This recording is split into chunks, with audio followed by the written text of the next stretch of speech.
우리가 복음을 받은 것은 놀라운 사건입니다. 평생 율법을 지키려고 발버둥치는 유대인들, 난지 8일 만에 몸의 신체 일부를 찢어서 할례를 받고 평생 동안 안식일을 지키고 먹어야 할 것과 먹지 말아야 할 것을 구별하며 살았음에도 불구하고 하나님의 의에 이르지를 못했습니다. 그런데 하나님의 또 다른 의가 나타나서 믿음으로 말미암아 의롭게 하시는 하나님의 선물을 받게 되었습니다. 믿기만 하면 예수 그리스도의 십자가를 믿기만 하면 하나님은 그 믿음 하나를 보시고 우리를 의롭다고 인쳐 주십니다. 그리고 나서 우리에게 은혜를 베풀어 주시는 것, 그건 주님이 우리 가운데 내주하십니다. 성령이 내 안에 거하십니다. 내 안에 예수님이 계신 것이 안 느껴질 수도 있습니다. 내 안에 성령이 어디 계신지 나는 모르며 살아가기도 합니다. 그러나 주님을 믿는 자, 영접하는 자 가운데 주님은 계시고 성령은 내주하신다는 사실을 우리는 잊어서는 안 됩니다. 예수를 믿음으로 의로운 자가 되고 예수를 믿음으로 그 안에 예수가 내주하게 되고 그로 말미암아 우리는 새로운 피조물이 되었습니다. 돌 감람나무와 같이 가치가 없고 열매를 맺지 못하던 우리가 참 감람나무이신 예수 그리스도에게 접붙임을 받아서 진액을 공급받게 됨으로 말미암아 참 감람나무의 열매를 맺게 된 것입니다. 다시 말하면 우리가 접붙임을 받음으로 인하여 참 감람나무와 하나가 된 것과 같이 예수를 믿음으로 말미암아 우리는 예수님과 하나가 되었다는 놀라운 사실을 기억해야 하는 것입니다. 만약 물에 빠진 사람이 있다면 구조하는 사람들, 해경이나 소방관들이 와서 물에서 건져낼 겁니다. 그리고 나서는 조심하세요 그러고 떠나버리고 말 겁니다. 만약 우리가 불 가운데 있다면 소방관이 뛰어들어서 우리를 구원할 수도 있을 겁니다. 그리고 그 사람은 이렇게 말합니다. 다시 불에 들어가지 않도록 조심하세요 라고 떠날 것입니다. 하나가 되지를 못하는 거죠. 병을 고쳐주는 의사도 마찬가지입니다. 우리를 치료하는 데 도움을 주고 나서 의사는 이렇게 말합니다. 이제 병원 오지 마세요. 우리는 병원에 다녔지만 의사와 하나가 된 것은 아닌 것이죠. 심지어 부부가 함께 살아가지만 하나가 되어 살아가야 함에도 불구하고 하나가 되기가 얼마나 힘든지를 우리는 알고 있습니다. 그런데 여러분, 복음은 예수를 믿음으로 말미암아 접붙임을 받아서 우리가 예수와 하나가 된다고 말씀하고 계신 것입니다. 그래서 성경은 이것을 혼인의 비유를 합니다. 혼인잔치의 비유를 여러분 기억하시죠? 열처녀의 비유를 기억하시죠? 그리고 마지막 주님의 초림을 공중재림이라고 어린 양의 혼인잔치가 있다고 말합니다.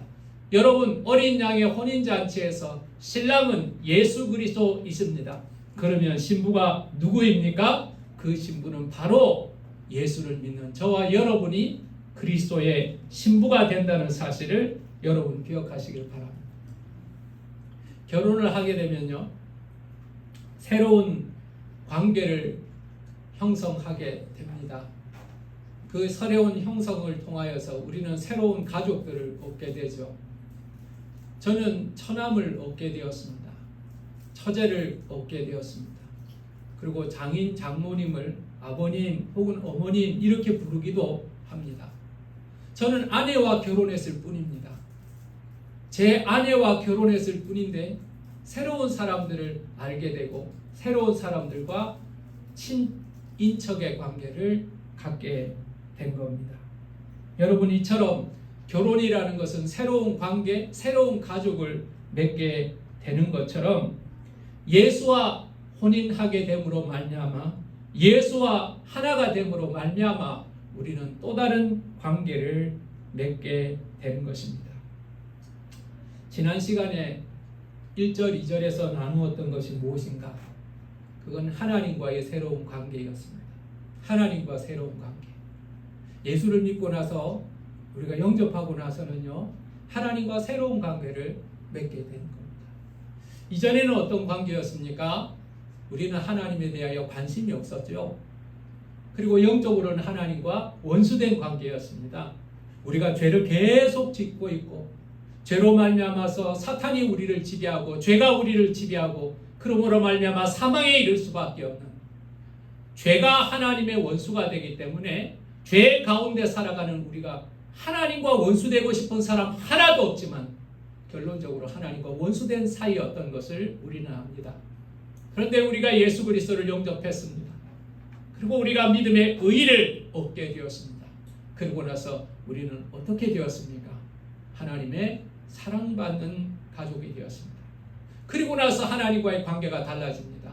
너희 몸을 하나님이 기뻐하시는 산 제사로 드리라. 이것이 영적 예배니라. 여러분, 우리 몸이요, 죄를 짓는 도구였습니다. 나의 만족과 나의 정욕을 채우는 도구였습니다. 이 몸뚱아리를 아름답게 하려고, 이 몸뚱아리를 즐겁게 하려고, 이 몸뚱아리를 편하게 하려고 우리는 모든 관심과 물질과 노력을 퍼부으면서 살아가고 있었습니다. 그런데요, 그 몸뚱아리가, 이 썩어질 몸뚱아리가, 이 정욕에 찬 몸뚱아리가 이제는 하나님 앞에 산 제물로 드리고, 이 제물, 이 몸뚱아리를 통하여 이 몸을 하나님 앞에 드림으로 인하여 영적 예배를 드리라, 이렇게 말씀하고 계십니다. 마음은 어떻습니까? 우리의 마음도 바뀌게 되었습니다. 여러분, 그전에는 내 마음이, 내가 하고 싶은 것이 나의 삶의 목적이었습니다. 어떻게 하면 행복한가? 내 마음이 원하는 것이 행복하다. 많은 사람들은 이렇게 말합니다. 왜 우리가 불행한가? 내 마음이 원하는 것을 이루지 못하기 때문에 불행하다, 이렇게 생각합니다. 내가 가고 싶은 데 간다면, 내가 먹고 싶은 것을 먹는다면, 내가 얻고 싶은 물질을 얻는다면 나는 행복할 거야. 나는 행복할 거야. 내가 원하는 저 가방을 가진다면 나는 행복할 거야. 나는 행복할 거야. 이 가짜 행복에 빠져 있는 것이죠. 내 마음이 원하는 대로, 내 마음이 원하는 대로, 내 마음이 나의 삶의 주관자였어요. 그런데 여러분, 하나님을 믿고 나서 의롭게 된 자녀들이 하나님과 새로운 관계 속에서 우리의 마음이 달라졌습니다. 주님이 내 안에 계십니다. 그리고 나서 주님이 내 마음에 하나님의 뜻을 두셨다는 사실을 여러분 기억하시길 바랍니다. 하나님이 내 마음에 주님의 뜻을 두셨습니다. 그 하나님의 뜻이 무엇입니까? 선하시고 기뻐하시고 온전한 뜻입니다. 하나님의 뜻은 세 가지의 설명이 있었습니다. 선하시고 기뻐하시고 온전하신 뜻입니다. 그전에는 내 뜻대로 살았어요. 내가 하고 싶은 것이 진리예요. 내가 하고 싶은 것이 인생의 목적이었어요. 근데 이제는 달라졌습니다. 하나님의 선하시고 기뻐하시고 온전한 뜻이 무엇인지 우리는 분별하며 살아가는 거예요. 주님의 뜻대로 살려고 애를 쓰는 거예요. 내 성깔대로 사는 것이 아니라 주님의 뜻이 무엇인지, 주님의 뜻이 무엇인지 우리의 삶이, 우리의 마음이, 우리의 중심이 주님께 드려진 것이죠. 자, 이것이 변화된 하나님과의 관계입니다. 변화된 하나님과의 관계. 자, 그렇다면 이제는 하나님과의 관계만 있는가? 우리는 하나님과만 살아가는 것이 아니라 이 땅에 살아갈 때 함께 살아갑니다. 함께 살아가는 사람들 중에 귀한 사람이 누구입니까? 교회, 교인들입니다. 사람들과의 관계도 달라져야 합니다. 내가 의로운 자가 되었다면, 그리스도와 결혼하게 되었다면, 하나님의 자녀가 되었다면, 우리 안에 성령이 거하신다면 우리는 이전에 내가 살고 싶은 대로 하고 싶은 대로가 아니라 우리 교회 안에서 교인들과의 관계도 달라져야 한다는 겁니다. 주님은 이전에 말씀하셨잖아요. 너희는 이 세대를 본받지 말고 마음을 새롭게 함으로 변화를 받아. 너희는 이 세대를 본받지 말고 이 세상 사람들처럼 살지 말고 하나님 없는 사람들과 똑같이 살지 말고 변화를 받으라고요. 그러면 교회 관계 속에서, 교인들과의 관계에서 어떤 것들이 우리에게 필요한가? 제일 첫 번째, 생각하라고 말씀하십니다. 믿음의 분량을 생각하라. 믿음의 분량을 생각하라. 3절 하반절을 보겠습니다. 마땅히 생각할 그 이상의 생각을 품지 말고 오직 하나님께서 각 사람에게 나누어 주신 믿음의 분량대로 지혜롭게 생각하라. 믿음의 분량대로 지혜롭게 생각하라. 여기서 마땅히 생각할 그 이상이 뭐라고 말합니까? 여러분, 이걸 다른 말로 표현하면 교만이라고 말합니다. 마땅히 생각할 것 이상의 것 생각하지 말라는 거예요. 교만하지 말라고 말합니다. 교만하는 것을 간단하게 말하면 다른 사람보다 자기를 높은 자리에 놓는 것이 교만입니다. 유대인은 이방인들보다 낫다고 생각했습니다. 너희들 이방인들 하나님 잘 모르잖아. 우리는 할례를 받았어. 율법을 지켰어. 지금도 먹고 마시는 거, 월삭과 절기, 하나님에 대해서 우리 혈통이 아브라함이고 우리 이름조차도 성경에 나온 이름들이야. 여러분, 나음이 있다고 교만하게 생각하는 거예요. 우리는 이방인보다 낫다, 이 생각을 하는 거예요. 이방인은 어떻습니까? 유대인들을 향하여 우습게 생각합니다. 야, 너 유대인이라는 것들이 말이야, 뭐 이렇게 율법을 자랑하고 전통을 자랑하고 그러지만 예수 그리스도 알아보지 못하고 예수 그리스도를 십자가에 못 박아 죽은 죄인들이잖아. 너희들은 죄인의 후손이잖아. 여러분, 그렇게 자기들을 유대인보다 낫다고 생각을 합니다. 그러니까 갈등이 생기는 거예요. 그러니까 갈등이 생겼던 것입니다. 이러한 자만심이 교회의 하나됨을 깨뜨립니다. 교회 안에, 지금의 교회 안에도 마찬가지입니다. 내가 누군데, 내가 다 아는데, 내가 너보다 나은데, 여러분, 이 마음을 가지고 교회 안에서 신앙생활을 하기 때문에 갈등이 생깁니다. 믿음의 분량대로 지혜롭게 생각하라는 겁니다. 여기서 두 가지를 생각해야 돼요. 믿음의 분량이라는 것이 있고 지혜롭게 생각하는 게 있어요. 야, 여러분, 여기서 믿음의 분량이라는 말이 우리는 고민이 되기도 합니다. 믿음은 믿음이지 믿음의 분량이 있는가? 여러분, 여기서 믿음이라는 것은 구원 얻는 믿음이라는 것이 아닙니다. 구원 얻을 만한 믿음은 예수를 믿는 믿음이면 충분합니다. 다시 말할게요. 예수 그리스도께서 십자가에 못 박히시고 죽으시고 부활하셨다는 사실, 하나님께서 그 아들을 십자가에 죽게 하셨고 그 아들이 부활하셨다는 사실을 믿기만 하면 구원을 얻습니다. 거기에 더할 것도 없어요. 뺄 것도 없어요. 단지 그것만 믿으면 구원을 얻습니다. 그러므로 여러분, 믿음은 똑같은 구원입니다. 믿음은 똑같은 믿음입니다. 우리는 똑같은 구원을 받습니다. 그러므로 여기서 믿음의 분량이라고 말한다면 구원 얻는 믿음은 아니에요. 근데 믿음의 분량이라는 것은 있습니다. 이 믿음의 분량이라는 것, 이것은 성실한 봉사의 태도로 사람이 자기의 특정한 은사를 사용하는데 요구되는 사려 깊은 믿음의 태도를 말하는 것. 주님을 잘 섬기기 위해서 주님의 뜻대로 살기 위한 사려 깊고 진실한 영적 태도를 말하는 겁니다. 내가 다른 사람처럼 되려는 것이 아니고 내가 다른 사람보다 나아서 칭찬받으려는 것이 아니라 하나님이 나에게 주신 믿음의 분량이 있다는 사실을 깨닫고 나에게 주신 것을 성실하게 감당하는 것이 믿음의 분량을 감당하는 것입니다. 주님께서 너희 가운데 먹을 것이 있느냐? 그랬을 때 제자들은 어떤 이야기를 합니까? 아, 주님, 이 많은 사람을 먹이려면 얼마나 많은 돈이 들어야 할지 모릅니다. 그래서 돈이 없기 때문에 우리는 못합니다. 이렇게 말했어요. 그때 그 문제를 해결한 첫 번째 단추는 누가 끼었습니까? 어린아이였습니다. 도시락 하나였습니다. 어린아이의 도시락이 그 놀라운 오병이어의 출발점이었던 겁니다. 여러분, 그게 믿음의 분량인 겁니다. 주님의 십자가를 우리가 질 수 있는가? 주님의 십자가를 지기가 얼마나 힘들어요. 그러나 여러분, 구레네 사람 시몬은 주님의 십자가를 졌습니다. 잠시 동안 억지로 주님의 십자가를 지게 되었습니다. 여러분, 십자가에 매달리지 못했습니다. 주님 대신 얻어맞지도 않았습니다. 그러나 그는 잠시지만 그 십자가를 졌습니다. 그것이 그의 분량이었습니다. 사랑하는 여러분, 우리 모두 순교자가 되지는 않습니다. 그러나 우리에게 하나님께서 주신 분량이 있다는 사실을 깨달아야 합니다. 그것을 지혜롭게 생각해야 합니다. 다른 사람 머리 위에 올라가려고 하지 마세요. 자신이 다른 사람을 조정하지도 마세요. 나의 믿음의 분량을 파악하고 내가 할 일을 성실하게 감당하는 것, 그것이 출발점입니다. 그리고 나서 남을 도와주시면 되는 겁니다.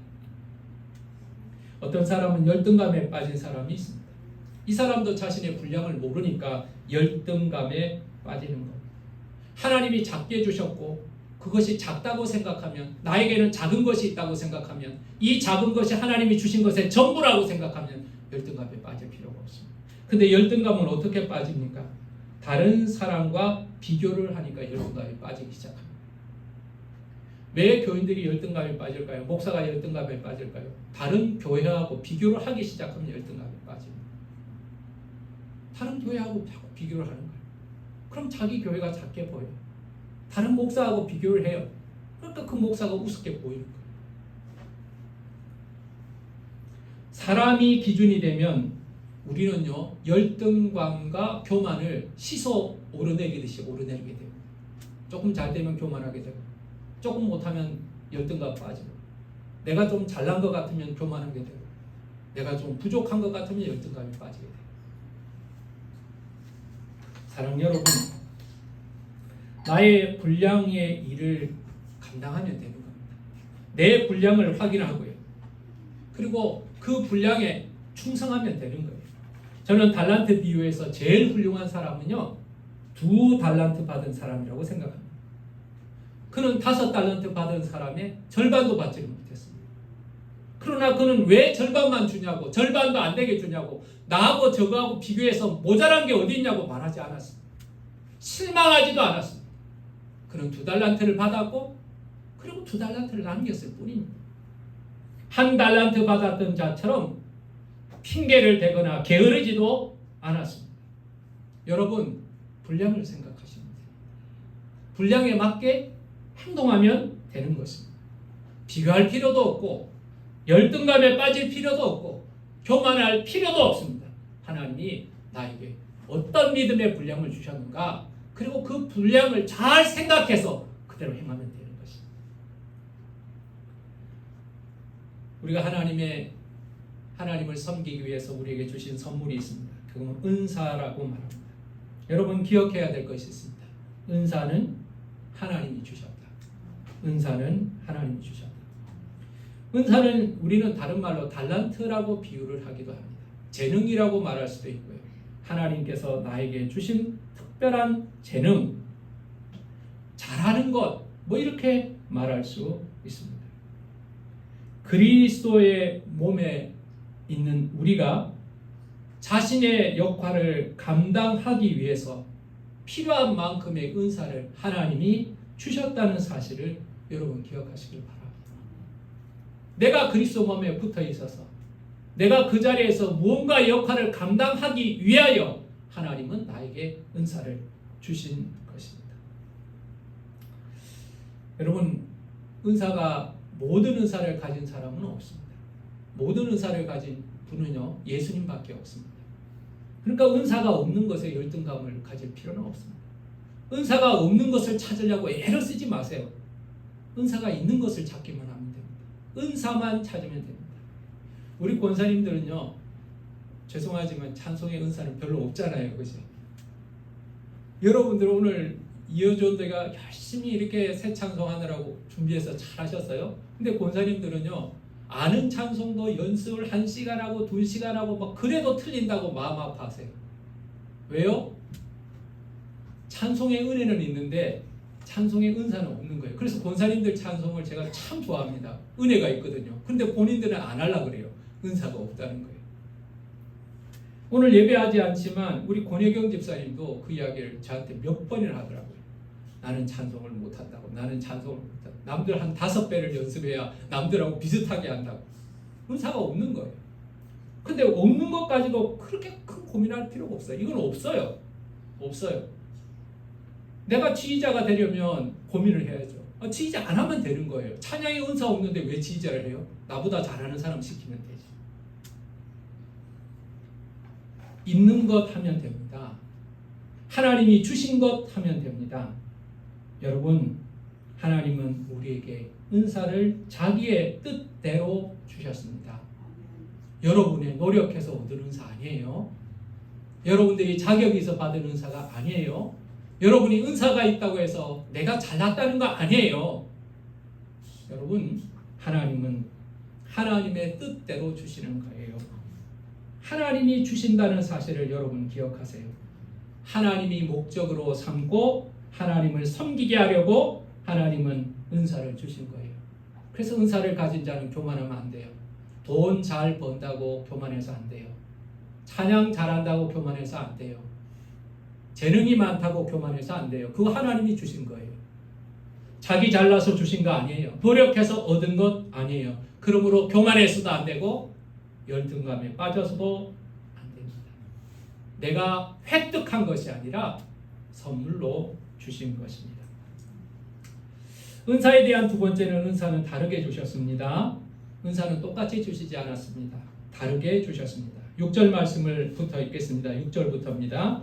우리에게 주신 은혜대로 받은 은사가 각각 다르니 예언이면 믿음의 분수대로 혹 섬기는 일이면 섬기는 일로 혹 가르치는 자면 가르치는 일로 혹 위로하는 자면 위로하는 일로 구제하는 자는 성실함으로 다스린 자는 부지런함으로 긍휼을 베푸는 자는 즐거움으로 할 것이니라. 7가지의 은사를 설명하고 있습니다. 근데 오늘 바울 사도는 말합니다. 은사는 각각 다르다고 말합니다. 하나님이 각각 다르게 주셨어요. 여러분, 어떤 사람은 그 일이 쉽습니다.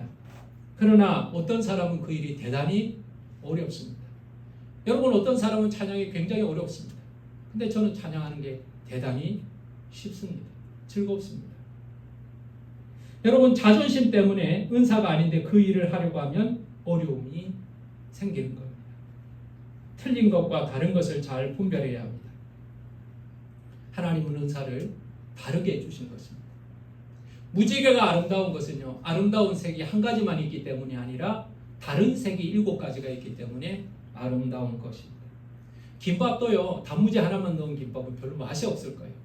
다른 것을 넣어야 맛있는 김밥이 될 겁니다. 다른 것은 틀린 것이 아닙니다. 다른 사람이 잘하는 것 여러분 인정하시기 바랍니다. 그러나 내가 못하는 것도 인정할 수 있어야 합니다. 내 은사가 아니기 때문에 나는 다 잘할 수 없습니다. 다른 사람이 나와 다르다고 힘들게 하지 마시기 바랍니다. 여러분의 은사가 다르다는 것을 기억하시기를 간절히 바랍니다. 근데 중요한 것은요, 은사는 섬기라고 주신 것입니다. 은사는 섬기라고 주신 것입니다. 은사를 주신 목적은 교회를 세우기 위함이고 몸을 세우기 위함입니다. 이 몸이라는 것은 교회를 말하는 것이고 더 구체적으로 그리스도가 머리가 되시고 그리스도의 그 백성들이 몸이 되는 구조인 겁니다. 한 지체가 됩니다.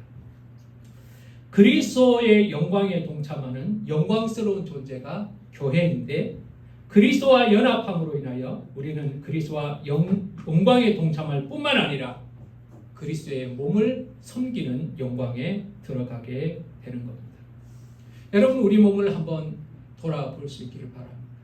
우리 몸을 보면 우리 몸의 지체들이 다양하게 있습니다. 근데 이 지체들 가운데 필요 없는 것은 하나도 없습니다. 우리가 손톱, 발톱 가볍게 여기지만요, 이 손톱, 발톱이 얼마나 귀한지 모릅니다. 손톱을 한번 다쳐보세요. 그리고 나서 운전대만 잡아도 운전이 불편할 겁니다. 손톱을 한번 다쳐보세요. 칼질도 하기가 힘들 겁니다. 나는 이 손톱이 아무것도 아닌 줄 알았는데요, 걷는 것조차 발톱 한번 다치니까요, 발톱 하나만 다쳤는데도 9개가 멀쩡한데도 하나의 발톱이 깨지니까요, 걷는 자체가 힘들어지더라고요. 머리카락 별거 아니라고 생각하죠. 머리카락이 얼마나 중요한 역할을 감당합니까? 머리를 보호하는 역할, 체온을 보호하는 역할, 여러 가지 귀한 역할을 합니다. 눈썹이 별거 아닌 줄 알았는데, 코털이 별것 아닌 줄 알았는데 돌아다 보니까요, 내 몸에 부족한 것은 필요 없는 것은 하나도 없고 모든 것들이 제각각 자신의 역할을 감당하고 있다는 것을 알게 되는 것입니다. 여러분, 만약에 우리 몸에 어떤 장기가 기능을 멈추었다고 말하면 그걸 뭐라고 말합니까? 병들었다고 말합니다. 눈이 보는 기능을 정지했다. 그럼 병든 거예요. 혀가 맛을 보는 기능을 정지했다. 병든 거예요. 심장이 뛰는 것을 정지했다. 병든 거예요.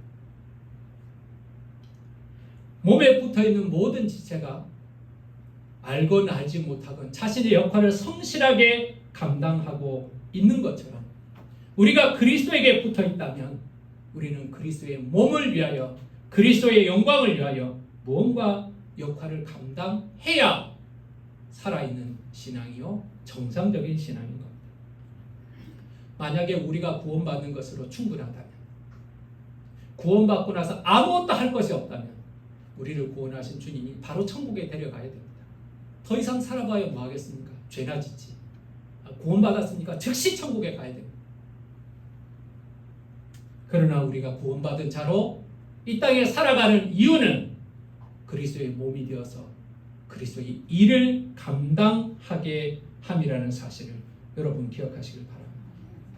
그의 몸이 되어서 그의 몸을 섬기게 하려고 우리에게 은사를 주셔서 하나님께서는 나를 통하여 영광을 받으신다는 사실을 여러분 기억하시길 바랍니다.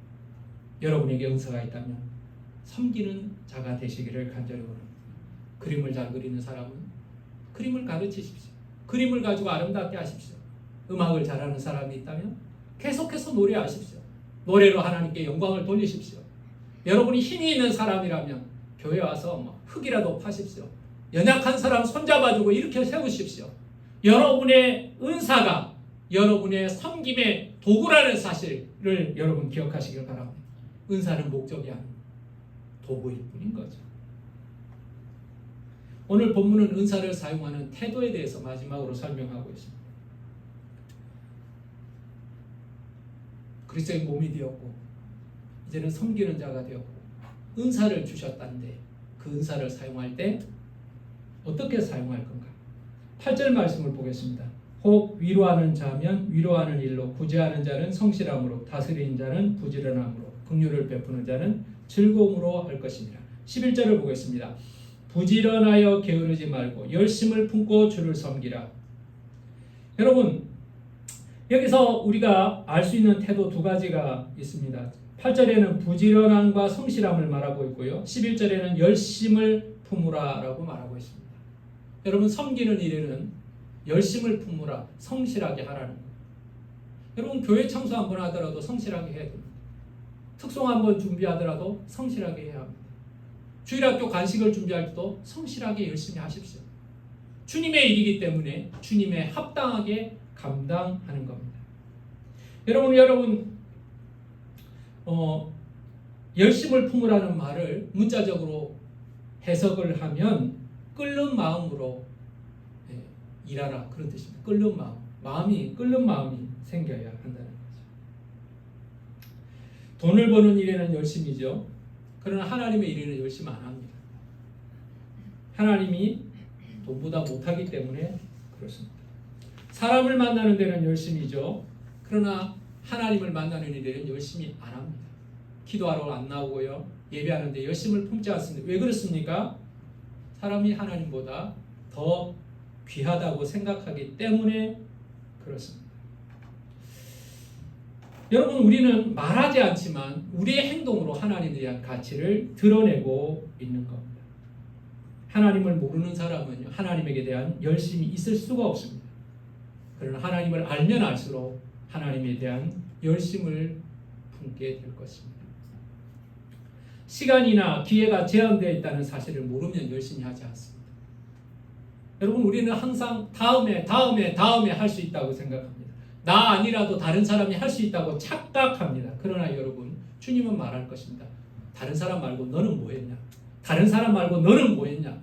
그때 너는 뭐 했냐고 주님 물어보실 것입니다. 주가 쓰시겠다라 말씀하실 때 예, 제가 여기 있습니다. 답할 수 있어야 합니다. 또 하나 섬김의 자손은 즐겁게 하는 겁니다. 8절에도 보면 즐거움으로 할 것이라고 말했습니다. 12절에도 보면 소망 중에 즐거워하라 라고 말합니다. 여러분 즐거움을 경험할 수 있기를 바랍니다. 하나님을 섬기는 일이, 교회를 섬기는 일이, 주님의 지체를 섬기는 일이 재미가 없고 따분하기만 하다면 그거 어떻게 하겠습니까? 소망이 있으면 즐겁습니다. 주님을 섬기면 즐겁습니다. 삭개오를 보십시오. 주님이 오늘 내가 너희 집에 유하여야 되겠다 말하니까 삭개오가 그건 안 됩니다. 여기서 끝냅시다. 그렇게 말하지 않았습니다. 기쁘게 자신의 집으로 초대했어요. 옥합을 깨뜨린 여인 보세요. 그가 억지로 이거 반할까 뭐 찔끔찔끔 할까 한 방울 할까 몇 cc 할까 하지 않았으면 기쁘게 한 병을 깼습니다.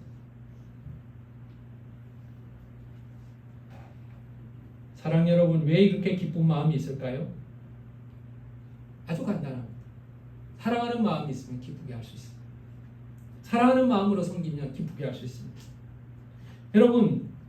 여러분들 아이들 키울 때요, 아이들 외에는 다시 못할 섬김을 합니다. 여러분 부모에게는 못합니다. 그러나 여러분 자녀에게는 하잖아요. 왜 그럴까요? 사랑하기 때문에 하는 거예요. 새벽 2시에 애가 젖 달라고 울어요. 새벽 2시에 남편이 밥 달라고 그러면 어떻게 합니까? 화를 막 낼 겁니다. 이게 제정신이냐고 막 그럴 겁니다. 배고프면 당신이 가서 먹어. 그렇게 하겠죠? 그리고 애가 새벽 2시에 울면 어떻게 합니까? 일어납니다. 우리 애기 배고프구나. 젖줘야지. 그렇게 하잖아요. 똥을 쌌습니다. 그 똥을 보고 뭐라고 그럽니까? 색깔도 좋다고 그럽니다. 똥 보고 색깔 좋다고 감상을 합니다. 여러분 그렇게 키웠잖아요. 왜 그럴까요? 사랑이 있어서 가는 겁니다. 사랑하는 대상을 섬기면 기쁨이 있습니다. 제가 놀란 것 중에 하나가요, 도시락이 한 끼에 200만 원짜리 도시락이 있다고 하더라고요. 그것도 몇 년 전의 이야기입니다. 도시락 10명, 100명이 먹는 게 아니고 한 사람 도시락이 200만 원이에요. 그런 도시락이 있대요.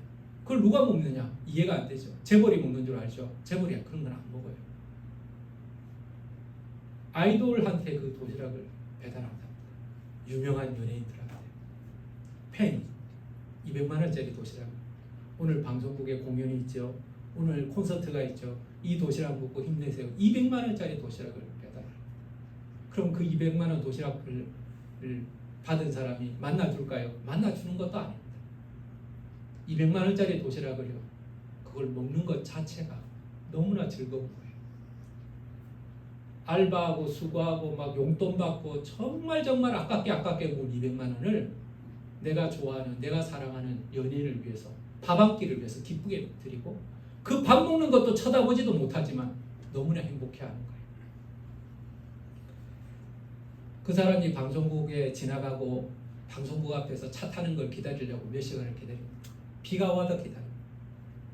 밴이 나오면, 밴이 움직이면 막 소리를 지르기 시작합니다.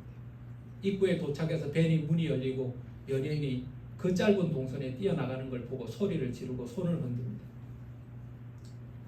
혹시라도 가까이 줄을 서 있다가 그 연예인의 옷자락이라도 한 번만 나면 그 손을 붙잡고, 자기의 손을 붙잡고 소리를 지릅니다. 야, 이건 난 며칠 동안 안 씻어야 돼.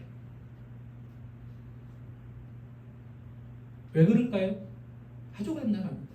사랑하기 때문에 그렇습니다. 여러분, 구원받은 성도들이 주는 주님의 지체가 되었습니다. 주님의 몸이 되었다는 거죠. 그리고 주님의 몸의 역할, 각 지체의 역할을 감당해요. 여러분에게 모든 지체 가운데 하나님은 모든 은사와 모든 사명을 주십니다. 모든 사명을 주셨고 모든 은사를 주십니다. 병든 손이 되지 마십시오. 보이지 않는 눈이 되지 마십시오. 마비된 발이 되지 마십시오. 주님을 섬겨야 하는 것. 주님을 섬기는 것은 주님의 성도들을 섬기는 것입니다. 마태복음 25장에 보면 양과 염소의 비유가 나옵니다. 그때 양과 염소로 나누는 것이 무엇입니까? 나에게 한 것이 나에게 한 것이라고 표현했습니다. 그래서 사람들은 주님께 질문합니다. 양의 편에 선 사람도 질문합니다. 아니, 우리가 예수님께 뭘 했습니까? 우리는 예수님께 한 적이 없습니다 라고 물었을 때 예수님은 이렇게 말합니다. 지극히 작은 자 하나에게 한 것이 곧 나한테 한 거야. 지극히 적은 자 하나에게 한 것이 곧 나한테 한 거야. 반대로 염소의 편에 서 있는 사람들이 이렇게 말했습니다. 우리가 언제 주님을 섬기지 않았습니까? 주님 만난 적도 없잖아요. 어떻게 우리가 주님을 섬기지 않았다고 말할 수 있습니까? 라고 말할 때 예수님은 말씀하셨습니다. 지극히 작은 자 하나에게 하지 않는 것이 나에게 하지 않는 거라고 말했습니다. 도둑질하고 살인하고 간음을 하고 사기를 쳐서 범죄한 것이 아니라 마땅히 해야 할 일을 하지 않았기 때문에 그건 범죄함이라고 말했습니다. 예수님의 몸이 되신 저와 여러분 기억할 것이 있습니다. 예수님은 섬기러 오셨다는 분입니다. 섬김을 받으러 오신 분이 아니라 섬기러 오셨습니다. 그런데 그 섬기러 오신 예수님을 믿는 우리가 섬김 받는 일에 익숙하고 섬김 받는 일을 좋아한다면 예수님의 몸이라고 말할 수가 없겠죠. 섬김이 교만을 이깁니다. 교만이라는 심각한 질병을 치료하는 것은 섬김입니다. 여러분, 우리의 신앙을 돌아봐야 합니다. 새로운 관계를 맺게 되었습니다. 믿음으로 말미암아 의롭게 되고, 의로움으로 말미암아 그리스도와 하나가 되었고, 그리스도와 하나가 됨으로 인하여 그리스도의 지체가 되었다면 그리스도의 다른 지체들을 돌아보는 믿음이 있어야 하는 겁니다. 믿음의 분량을 한번 확인하고 지혜롭게 생각해야 합니다. 그리고 우리에게 은사를 주셨다는 사실을 기억해야 합니다. 그리고 그 은사를 가지고 성실하게 그리고 즐겁게 섬길 수 있기를 간절히 축원합니다. 여러분, 섬기는 것은 사람의 방식이 아니라 주님의 방법입니다. 교회를 섬기고 성도들을 섬기는 것은 사람을 섬기는 것이 아니라 그의 머리 대신 주님을 섬기는 것이라는 사실을 기억하면서 여러분 섬기는 자가 되시기를, 그리고 기쁘게 섬기는 자가 되시기를 예수 이름으로 축원합니다. 기도하겠습니다. 아버지 하나님, 은혜와 사랑을 감사합니다. 우리가 예수를 믿는 믿음으로 의롭게 되었고, 의롭게 된 자가 그리스도의 몸이 되었고, 그리스도의 몸이 된 자는 그리스도의 지체를 섬기는 일로 부름을 받았습니다. 우리의 것으로 부족하기에 은사를 주셨고, 그 은사를 주심으로 말미암아 우리는 다양한 섬김을 이루게 하십니다.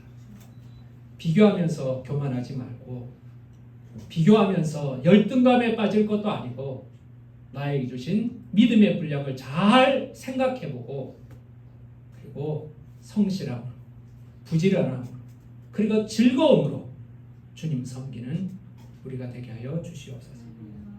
주님이 나를 써주시는 것 너무나 감사해서, 내가 주님의 몸이 된 것 너무나 감사해서, 죄의 종노릇 하지 않고 의의 도구가 된 것 너무나 감사해서 기쁨과 감사함으로 영혼을 섬기고 그로 말미암아 주님을 섬기는 우리 모두가 되게 하여 주시옵소서.